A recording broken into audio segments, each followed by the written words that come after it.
கர்த்தருக்கு மிகவும் பிரியமான தேவ ஜனங்களே, இந்த ஞாயிறு விருந்திற்காக இயேசு கிறிஸ்துவின் நாமத்தில் உங்களை அன்புடன் அழைக்கிறோம். நான் புறக்கணிக்கப்பட்டவனாயும் தனித்தவனாயும் ஒருவனாயும் இருக்கிறேன். என்னை கொண்டு கர்த்தரால் என்ன செய்ய முடியும்? என்னால் ஒன்றுமே செய்ய இயலாதே என்று புலம்பிக் கொண்டிருக்கும் ஆத்துமாவை இன்று கர்த்தர் உங்களுக்கு சொல்லுவது ஏசாயா 51:2. உங்கள் தகப்பனாகிய ஆபிரகாமையும் உங்களை பெற்ற சாராளையும் நோக்கி பாருங்கள். அவன் ஒருவனாய் இருக்கையில் நான் அவனை அழைத்து அவனை ஆசீர்வதித்து அவனை பெருக பண்ணினேன். தனிமரம் தோப்பாகாது என்று உலகத்தில் ஒரு பழமொழியுண்டு. ஆனால் நம் கர்த்தரின் திருமொழி என்ன தெரியுமாங்க? ஒரே ஒரு விதையை கொண்டு உலகத்தையே நிரப்ப அவரால் முடியுங்க. ஆனா அந்த தனி ஒரு மனிதனை அவர் அழைப்பாரானால் அவன் மூலமாக பெரிய திட்டங்களையும் நோக்கங்களையும் உலகத்துல நிறைவேற்றி அவனை மிகப்பெரிய ஆசீர்வாதமான பாத்திரமாய் வைக்கிறாருங்க. அப்படியான ஆசீர்வாதத்தை நாம் பெற்றுக்கொள்ள நாம் என்ன செய்ய வேண்டும்? அப்படியான ஆசீர்வாதங்களை பெற்று அநேகருக்கு ஆசீர்வாதமாய் இருந்த ஒரு சிலரை பற்றி நம்ம பார்க்கலாங்க. நோவா ஒரு தனி மனிதன். அவரை தேவன் அழைத்திருந்தார். என்ன நோக்கத்திற்காக அழைத்திருந்தார்? உலகம் மிகவும் கரைப்பட்டிருந்தது.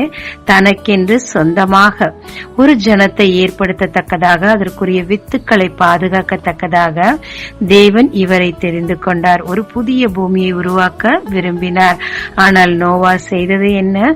அவர் யார் என்று இதற்கு முன் தெரியாது.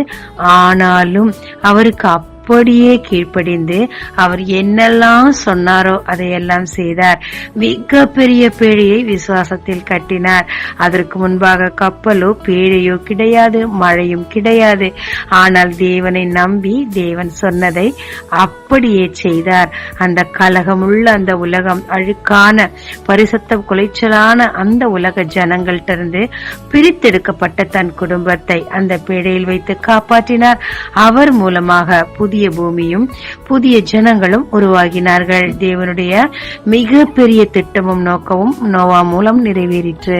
மேலே கூறப்பட்ட பிரகாரமாக ஆபிரகாமை தனியாய் ஒருவனாய் அழைத்தார். ஏன் அழைத்தார்? குழந்தைகள் அற்றிருந்த அவனை ஜாதிகளுக்கு தகப்பனாகவும் சாராளை தாயாகவும் ஏற்படுத்தவும், தனக்கென்று பிரித்தெடுக்கப்பட்ட பரிசுத்தமுள்ள சொந்த ஜனத்தை உருவாக்கவும், தனக்கென்று ஒரு நாட்டை உலகில் உருவாக்கவும் கர்த்தர் அவனை தெரிந்து கொண்டார். அதற்கு ஆபிரகாம் எப்படி பாத்திரவானாய் மாறினார்? தேவன் யார் என்றே அவருக்கு தெரியாது. விக்கிரகங்களை செய்து கொண்டு இருந்தவர். ஆனால் அவருடைய சத்தத்தை கேட்டபோது தாய், தகப்பன், சொந்த நாடு, தொழில் எல்லாவற்றையும் விட்டுவிட்டு சாராளோடு புறப்பட்டு வந்தார்.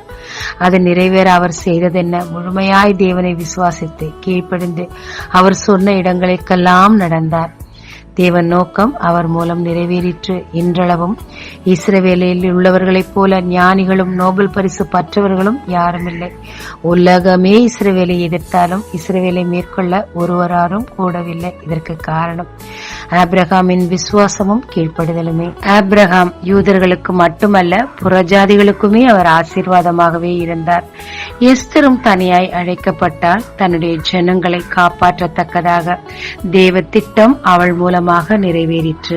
தாவீதையும் தனியாய் அழைத்தார். இஸ்ரவேலிலே ஒரு நல்ல ராஜாவை உருவாக்க, எல்லாவற்றையும் சரி செய்து ஒழுங்கு செய்யத்தக்கதாக. தானியேலையும் ஒருவனாய் தேவன் அழைத்தார். அவன் மூலமாக மிகப்பெரிய வெளிப்பாடுகள் இந்த உலகத்திற்கு கிடைத்தது. தேவன் மோசேயை தனியாய் அழைத்தார். அதன் நோக்கம் என்ன? தன்னுடைய வல்லமையை எகிப்து தேசம் முழுவதும் கண்டறியத்தக்கதாகவும் தன்னுடைய ஜனங்களை அடிமைத்தனத்திலிருந்து விடுவித்துக் கொண்டு வரத்தக்கதாக மோசேயை அழைத்தார். மோசேயும் அதிகமாய் தேவனோடு போராடின போதிலும் தேவனுக்கு கீழ்ப்படிந்தபடியினால் அவர் மூலமாக மிகப்பெரிய ரட்சிப்பு அந்த ஜனங்களுக்கு கிடைத்தது. உலகம் முழுவதற்கும் கர்த்தரின் வல்லமையும் தெரிந்தது. பவுலையும் தேவன் தனியாய் அழைத்தார். எதற்காக? புறஜாதிகளுக்கு சுவிசேஷத்தை சொல்லவும், ஆவிக்குரிய காரியங்களை அநேகருக்கு அறிவிக்கவும், நிருபங்களை எழுதவும் அவர் அழைத்தார். அது அப்படியே நிறைவேறிற்று. இன்றளவும் அவர் சொன்ன ஆவிக்குரிய அந்த ரகசியங்கள் நமக்கு ஆவிக்குரிய வாழ்க்கையில் வளரவும் தேவனோடு இணையவும் மிகவும் உதவியாயிருக்கிறது. தேவ திட்டம் அவர் மூலம் நிறைவேறியது. அதற்கு காரணம் கீழ்ப்படிந்து தேவன் பின்னாடி அவர் வந்தபடியினால், நம்பி வந்தபடியினாலே அநேகருக்கு ஆசீர்வாதமாய் மாறினார். கடைசியாக ஆதாமை தனியே அழைத்தார். உலகத்திற்கு எல்லா பாவங்களையும் அவர் கொண்டு வந்து சேர்த்தார். இரண்டாம் ஆதாமும் தனியாய் வந்தார். உலகத்தின் எல்லா பாவங்களையும் சுமந்து தீர்த்தார். தேவன் உங்களையும் அழைக்கும் போது நீங்க பல விதமான சாக்கு போக்குகளை சொல்லி இருக்கலாம். ஐயோ, நான் வேண்டாம் ஆண்டவர், எனக்கு தகுதி இல்லை, எனக்கு திறமை இல்லை, வேற யாரையாகிலும் அழைத்திடுமேன்னு சொல்லி இருக்கலாம்.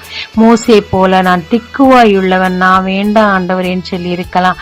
எரேமியா போல ஆண்டவரே நான் சின்ன பையன், என்ன நீங்க அழைக்காதீங்கன்னு சொல்லி இருக்கலாம். மனுஷன் முகத்தை பார்க்கிறாங்க, தேவனோ இருதயத்தை பார்க்கிறார். பவுலை பற்றி ஆண்டவர் சொல்லும் போது நீ உண்மையானவன் அறிந்திருந்தபடினால இந்த கனமான ஊழியத்திற்கு நான் உன்னை அழைத்தேன்னு சொல்லுகிறார். நம் தேவனுடைய ஊழியத்திற்கு வரத்தக்கதாக நம்மிடத்துல விசுவாசம், பொறுமை, பவுலை போல உபத்திரவத்தை சகிக்கும் தன்மை, உண்மை இருந்தாலே போதுங்க. அவரை நம்பி விசுவாசித்து அவர் பின்னாடி வாங்க. உங்களை கொண்டு உலகத்தில் பெரிய மாற்றங்களை கொண்டு வருவார். பெரிய பெரிய திட்டங்களை தேவன் உங்கள் மூலம் நிறைவேற்றுவார். சின்னவன் ஆயிரமும் சிறியவன் பலத்த ஜாதியும் ஆவான்னு சொன்னாரே, உங்கள் மூலம் தேவன் ஒரு பெருக்கத்தை கட்டளையிடுவார். தயவு செய்து நம்பி அவருடைய சத்தத்துக்கு கீழ்ப்படிங்க. கர்த்தர் உங்களையும் உங்கள் மூலம் அநேகரையும் ஆசீர்வாதமா வைப்பாருங்க. ஜெபிக்கலாமாங்க. தேவரே, என்னை நான் நம்பாத போது என்னை உண்மையுள்ளவன் என்று நம்பி நீர் அழைக்கிறீரே, உமக்கு நன்றி அப்பா. தேவனுடைய அழைப்புக்கு பாத்திரவானாய் காணப்படத்தக்கதாக உம் வார்த்தைகளை முழுமையாய் விசுவாசிக்க, உம்மை நம்ப, உமக்கு கீழ்ப்படிய, உம் அழைப்புக்கு இணங்க என் மூலம் அநேகர் ஆசீர்வதிக்கப்பட இந்த நாளில் எனக்கு உதவும். இயேசு மூலம் பிதாவே, ஆமென். இயேசு கிறிஸ்துவின் நாமத்தில் இந்த நாளில் உங்களை ஆசீர்வதிக்கும் ஜீசஸ் விஷன்.